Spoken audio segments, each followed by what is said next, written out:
So the Dhamma for today is the Pabbajitābhinha, the topics for frequent reflection by those who have gone forth from the Anguttara Nikaya Dasaka Nipata Akosavagga, Sutta number 8. The Pabbajitābhinha. Pabbajita is someone who has left home. So these Dhammas are especially directed towards monastics, those who have taken up a life outside of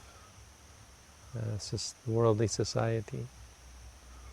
But many of these are applicable to those living in society as Buddhists, people who practice Buddhism, and certainly are appropriate mostly for those who come to do intensive meditation practice.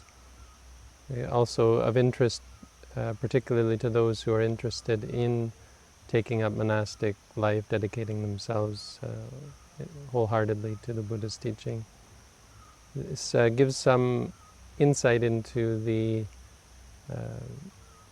outlook that is expected or encouraged from those who have gone forth. Really the way one should approach life and one's goals and ambitions as a monastic or as a recluse, as someone who has Pabbajita, who has gone forth, left behind the world. 10 of them. So these 10 are topics for frequent reflection. Reflection isn't something commonly discussed in Buddhism, something that we maybe overlook a little bit in favor of the more formal practice of mindfulness and meditation. Now, meditation in a Buddhist context refers to formal application of mind in a structured, regimented way. So in our tradition, the formal act of noting as a mantra to remind yourself of the nature of the experience, and formally taking an object of watching the stomach rise and fall, or even being mindful throughout the day, mindful of walking, mindful of standing, mindful of seeing, hearing, and so on. This is meditation. Reflection is a little bit different, but still something the Buddha did encourage on many different occasions in many different contexts. So something that as Buddhists we do encourage and dedicate ourselves to engage in. The idea is that it's a means, reflection is a means of correcting, adjusting, reinforcing, encouraging yourself in the right direction. So reflection is in this context is very much related to correcting mistakes or correcting bad habits and encouraging good habits by taking the time to think about what you're doing and compare what you're doing to what the Buddha taught and that sort of thing. So something that we might do from time to time, or in between practice, or before undertaking practice, or in this case, abhinha, which means frequently, so something that may be daily. We check ourselves and remind ourselves, maybe even more than daily, maybe multiple times per day. These are also a topic that comes up during evening chanting. So something that we might every day chant to ourselves as a means of reminding ourselves of the things that we should be focused on.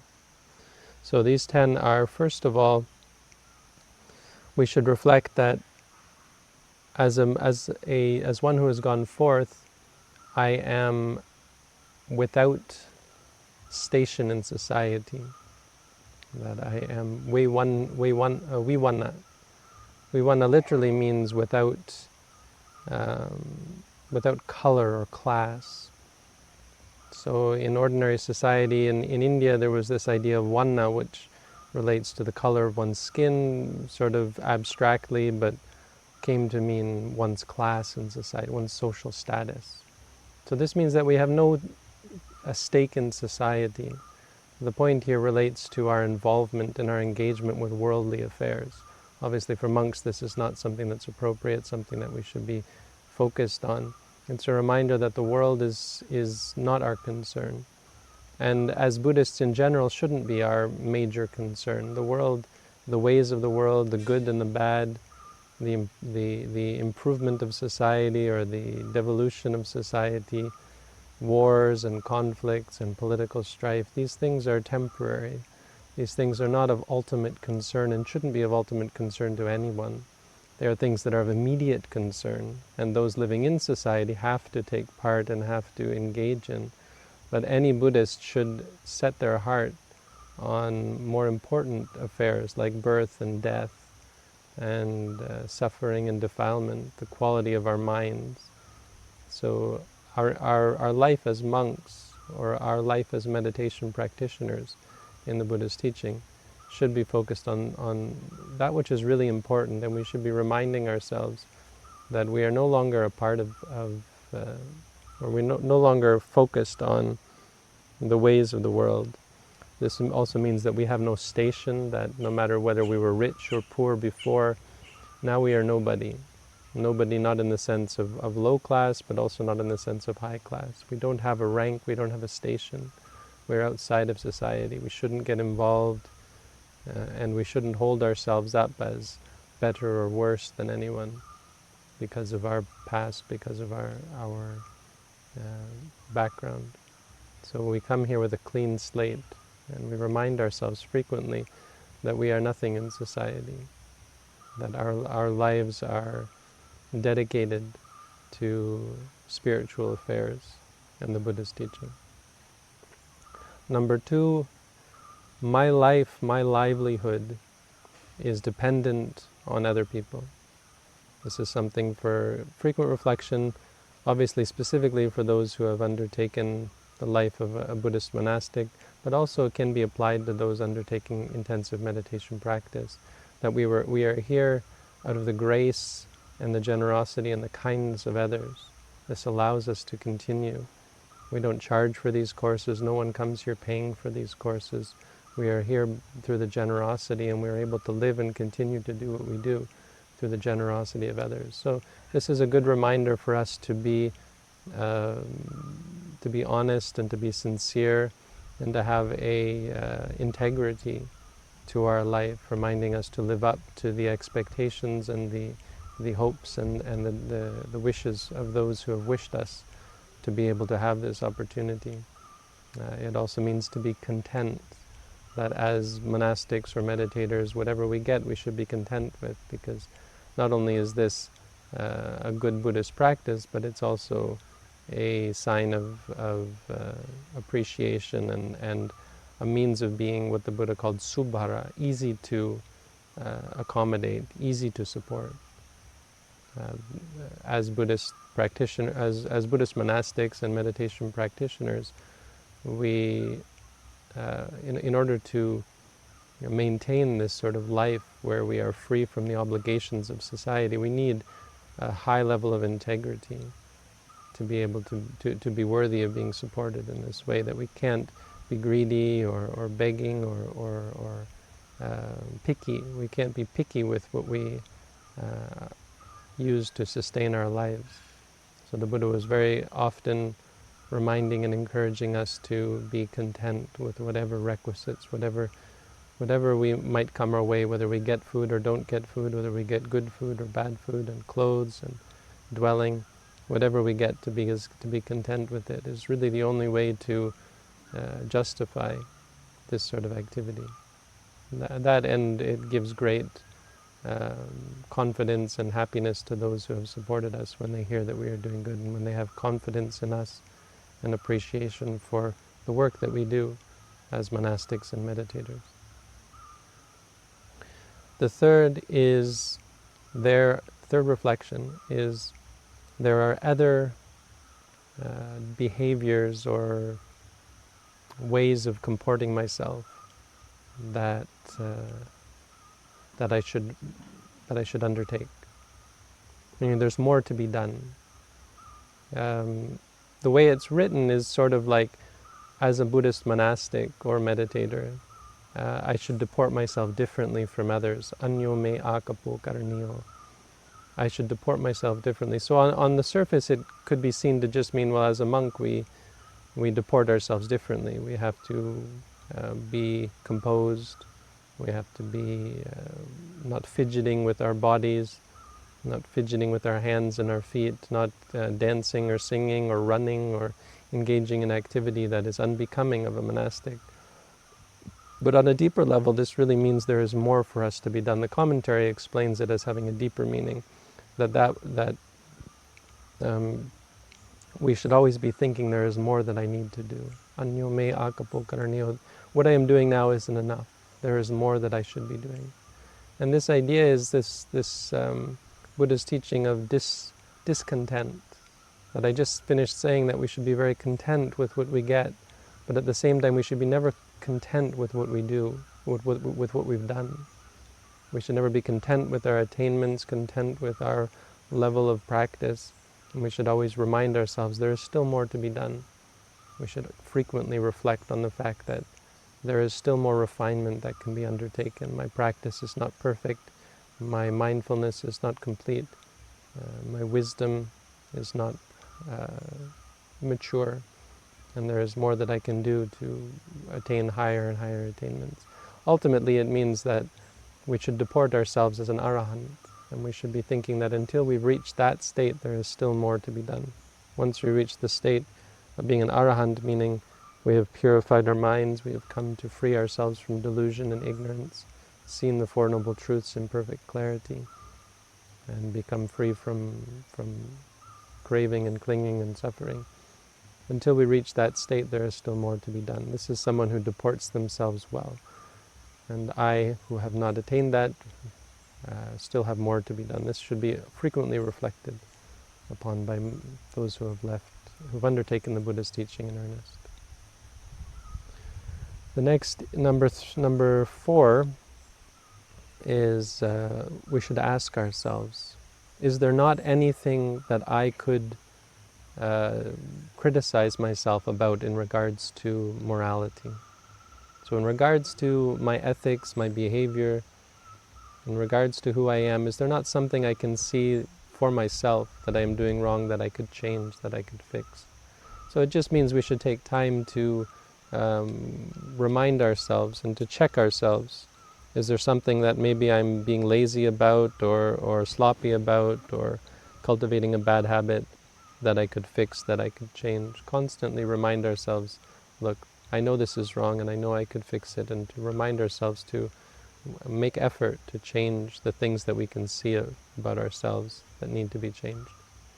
Number 5, similarly, is there anything that those who know, those who are wise, my fellows in the holy life, that if they knew about it, maybe they don't know that I have this bad habit or this bad behavior, if they knew about it, would they censure me?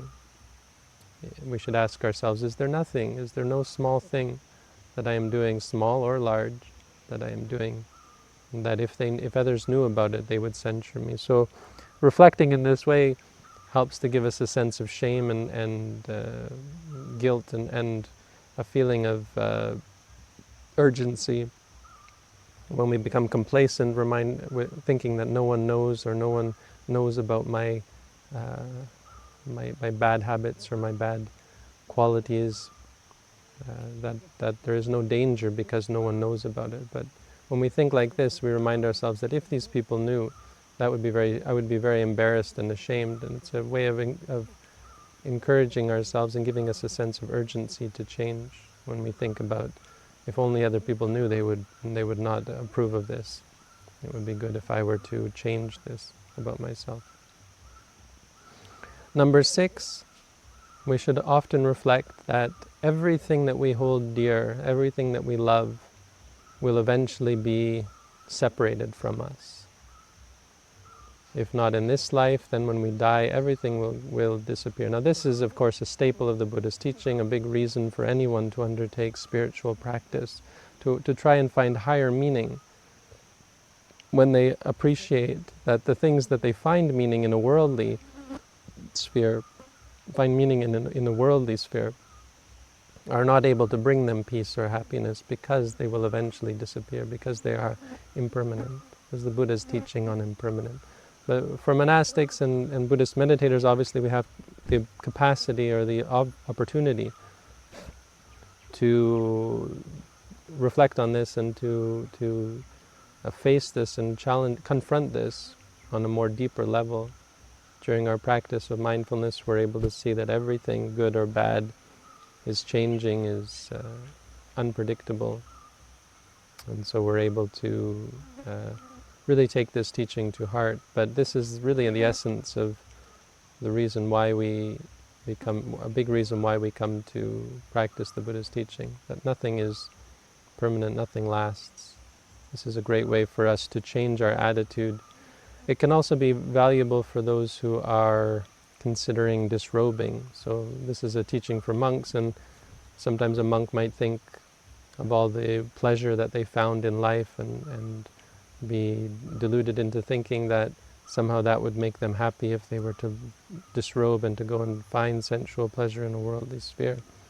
So reminding yourself, anything that I were to find that would make me happy and bring me pleasure in this life would ultimately be impermanent and would be separated from me. Any person or experience that I held dear, I would ultimately lose, ultimately have to face the loss of it. I mean, it wouldn't ever be a source of satisfaction or ultimate happiness, because anytime happiness depends on something, then it disappears and is replaced with dissatisfaction when that object disappears.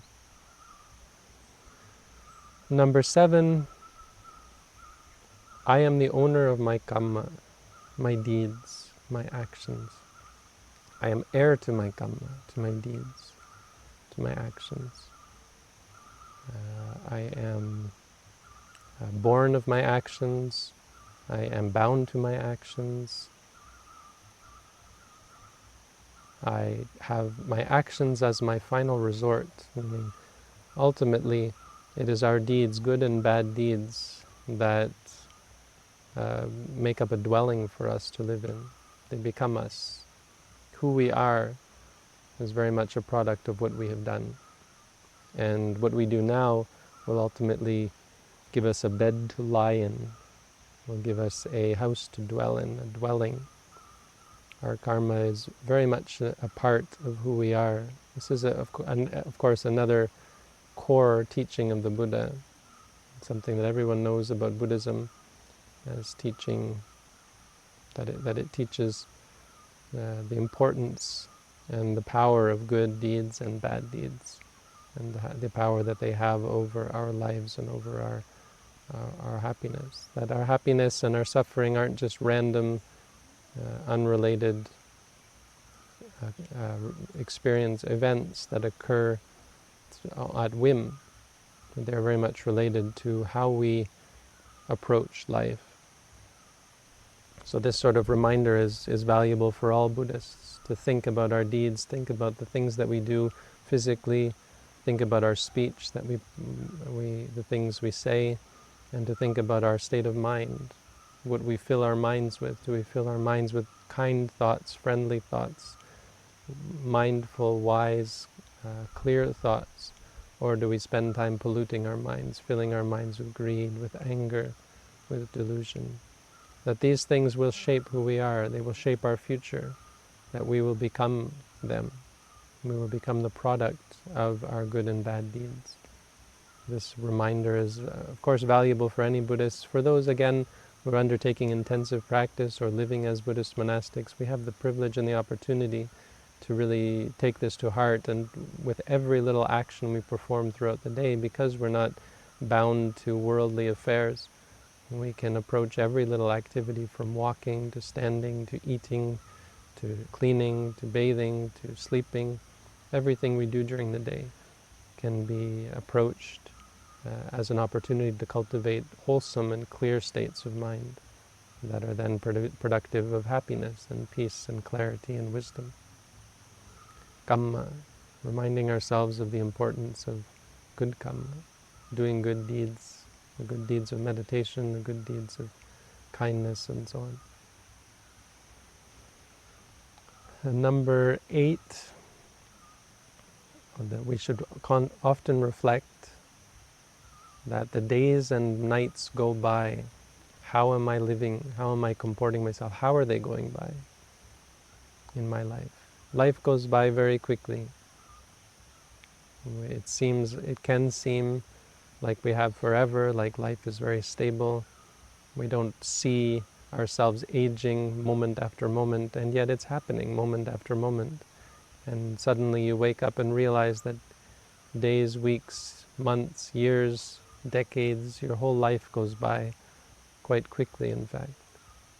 There's a story of 2 devas, one of them, 2 angels up in heaven, and angels live a very long life compared to human beings, and one of them died in the morning and was reborn a human, lived her whole life as a human being, died again, and came back around noon to the angel world. And the other angel said, where have you been? I didn't see you this morning. She said, oh, I died and went to earth and lived a whole life down there. And he was just shocked. He said, human beings have such short lives. They must really be desperate to do good deeds, knowing that their lives are so short. And she said, no, mostly they're pretty negligent. There's a Buddhist story from one of the commentaries, a reminder that our lives are short, and a criticism of anyone who takes life for granted, because life is something that passes you by very quickly. And so reminding ourselves, reflecting often on the fact that it goes by quickly as a means of encouraging ourselves to make use of our lives. Anyone who has come to do an intensive meditation course, who has undertaken intensive meditation practice, has certainly taken that to heart, or certainly taken the essence of that to heart in terms of giving their life meaning and giving their life purpose. So very much to be appreciated, something that we should remind ourselves and reflect on. Why are we here? And whether what we're when we wonder whether what we're doing is of great value, we can think of this and remember, life is short. We shouldn't just fritter it away with meaningless, useless indulgences. Number 9, we should often reflect, again here as a question, do I rejoice, or do I find happiness? Do I enjoy, you could say, an empty dwelling, sunyagara, solitude? Do I enjoy solitude, basically? Am I able to find comfort or peace in solitude, in an empty dwelling? The point being that it's actually quite hard to do this, and it's quite common, of course, to be dissatisfied by being alone, by being in solitude. Many people would be horrified at the idea of having to be alone with themselves, of having nothing to entertain them, no person to interact with. To be alone is a great fear of much of the human population. And this is something, of course, the Buddha identified, but also something that he pointed out as being what makes it so valuable. Our fear, our inability to be alone with ourselves is a cause of so much stress and suffering. Our need for validation, our need for appreciation, our need for praise and encouragement, and our need for companionship, our need for others to make us happy, our need for happiness to be from something external is so devastatingly stressful, a cause of such great suffering, that when we are finally able to be with ourselves, it's such a relief. When we are finally able to find peace and happiness being alone, it is such a relief and such a freedom and such a blessing, something that allows us to then live in society or not live in society, but not be dependent on externalities or external things to bring us happiness, to bring us peace. So this is something we often should reflect on. Am I at peace? Am I at ease? Am I able to be happy being alone? It's a good way of identifying the areas that you have to work on, whether it's something that you wish you were doing or something that is uncomfortable for you, something that you yearn for, long for. And this is a good reminder to help us direct our attention towards freeing ourselves from these bonds, the bondage of the need for socialization, the need for stimulation, entertainment, and so on. And finally, number 10, is there in me, within me, is there any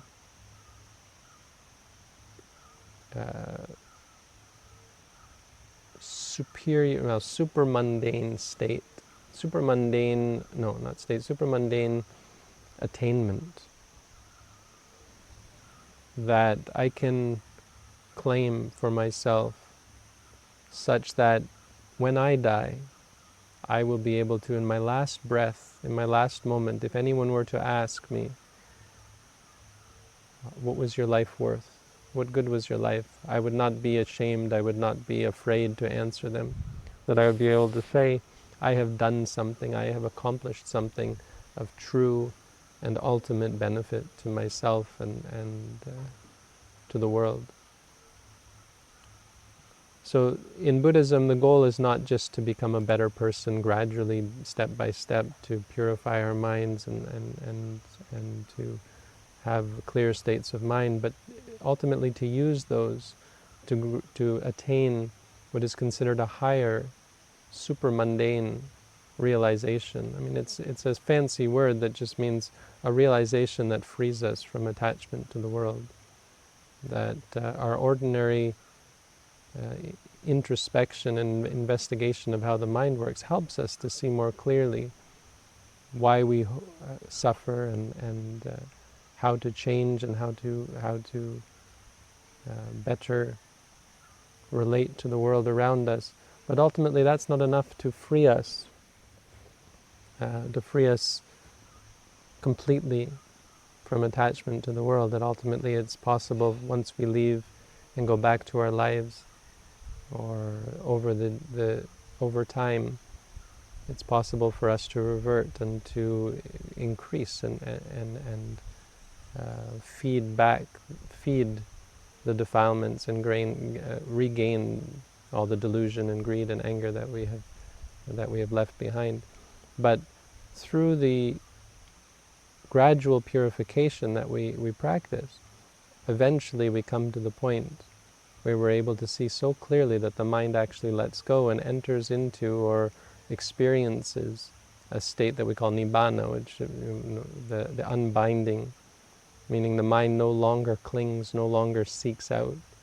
So it's a state of cessation where there is complete silence and peace, freedom from thought, freedom from mental activity completely.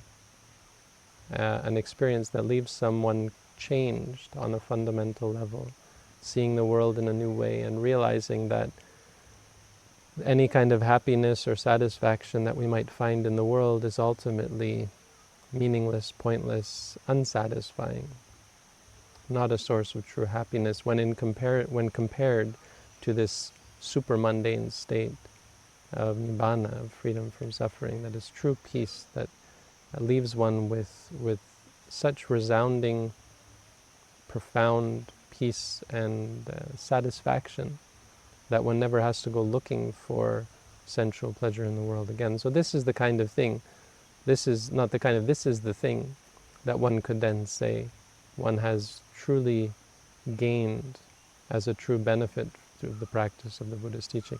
If and insofar as we haven't attained that, this reflection is important for us. So asking ourselves, have we or have we not? I can say I'm a good monk, I'm a good meditator, I'm a good Buddhist, I'm a good person, all we want, but none of that is of any ultimate meaning from a Buddhist perspective. If we haven't attained this state of supermundane cessation and peace and happiness and freedom from suffering, there is still more work to be done. So always asking ourselves, have I or have I not? And insofar as we haven't, there's still more work to be done.